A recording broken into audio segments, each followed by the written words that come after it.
Oh, that's good, Joe. RevTech here. Are you feeling the heat of the rapidly changing world? Are you part of a nonprofit, a faith-based organization, or a church grappling with the uncertainty of the future? Are you trying to sustain growth and stay relevant in a constantly changing reality? Well, if so, buckle up, because we're about to take a thrilling ride into the future of strategic thinking. What if I told you there was a way to turn this uncertainty from a disruptive threat and into a potential source of advantage, even around the technical issues that we go through? Enter the superhero of strategic paradigms, radical optionality.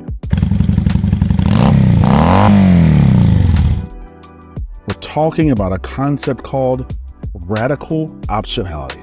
Radical what? Oh, yeah. Okay, radical optionality is like having a Swiss Army knife in a survival situation for your organization or for your church. It's the ability to adapt quickly and thrive in any new reality. Let's just take a few moments and focus on a few points that center around this theme of radical optionality. Number one, thinking while doing. Imagine you're baking a cake, but you're making up the recipe as you go along. You're adding a bit of this and a bit of that. You're tasting, you're adjusting as you go. You're improvising even at times. That's what we have to do with our strategies.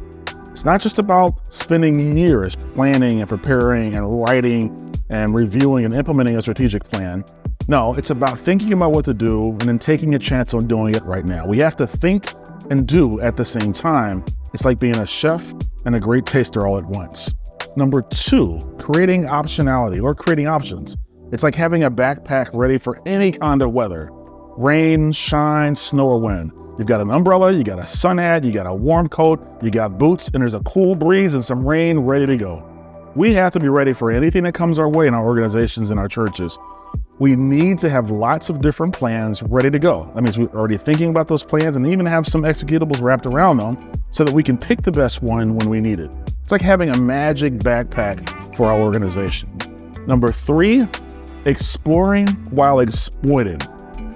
Picture yourself digging for gold while selling the gold nuggets that you've already found. You're making money from the gold that you've got, but you're also looking for more gold in the future. We have to keep doing what works well now, but at the same time, we should also be looking for new ways to do things that might work better in the future. We're like being a gold miner and a gold seller all at the same time. Number four, mass customization. It's being a personal stylist for each of your friends. You know exactly what each friend wants to wear, their colors that they like, their preferences, and you pick out the perfect outfit for them every single time. So it's not just about trying to help a plethora, a huge group of people all at once with criteria that we define ourselves, but it's about helping each person in the way that's best for them, helping each community in the way that's best for them. That means that we need to listen to what people are saying and wanting, and then giving them that, or at least trying our best to do that. And number five, moving from enterprise to ecosystem. Think about building a treehouse community in your backyard instead of just one big fortress. You've got a treehouse for reading, one for playing games, one for making art, and everyone can use all of them at their own leisure. We can do the same. We can do much more even if we work together with others. We can share our skills and our tools, and we can help each other out. That way we're not just stuck, locked into a fortress, unable to engage with anybody else around us, doing our own things our own way. It's like turning our organization or our church or a nonprofit into a whole neighborhood of tree houses that can engage with other folks around. Okay, I'm oversimplifying these concepts a whole lot, but they still hold. If you want to learn more, definitely check out Harvard Business Review's article that I'm going to link right here in the show notes as well. Okay, as we engage this radical optionality thing, there's actually a 40-foot pink elephant in the room. So the technical requirements and the training and the ability to learn for organizations, they're all constantly evolving. It's like we're upgrading from a horse-drawn carriage to a rocket ship in no time. It's no longer enough to be proficient in traditional digital tools and online methods. The future, the present right now, is calling for a new set of digital skills and a mindset of continuous learning. Employees need to be willing and able to learn new tools, adapt new processes, and continually update their skills. You can't be static. Okay, for nonprofits and faith-based organizations and even churches, it might mean a shift from our traditional strategic thinking mindsets into a more dynamic, flexible, and even agile approach.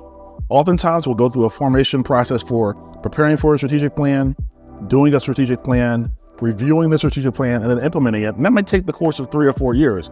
We're living in a world where constantly change is happening left and right, and those who wait too long are going to miss out dramatically. So it might be more about now learning how to think on our feet, being open to multiple possibilities, and being ready to pivot at a moment's notice if needed.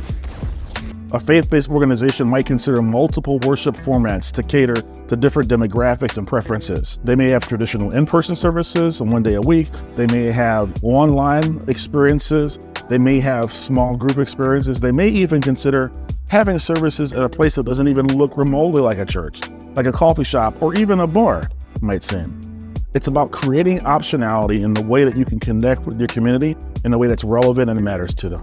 A nonprofit focused on environmental conservation might explore different fundraising strategies, from traditional mail campaigns to online crowdfunding to corporate partnerships. They could also consider creating an ecosystem of like-minded organizations, a coalition even, where they can amplify their impact across the board. Another nonprofit, maybe one that's focused on education, could leverage digital platforms and offer a variety of learning formats, from online courses to interactive webinars to one-on-one tutoring sessions to even coaching and mentoring opportunities.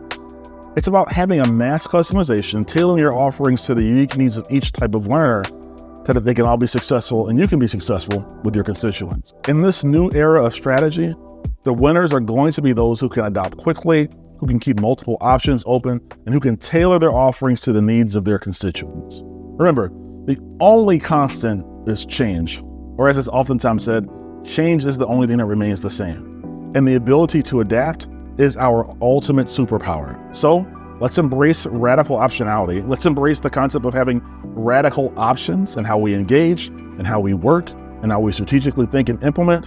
And let's turn uncertainty into our advantage. Operating this way allows us to navigate the future with confidence and creativity, because the future is not just something to fear, it's something to shape.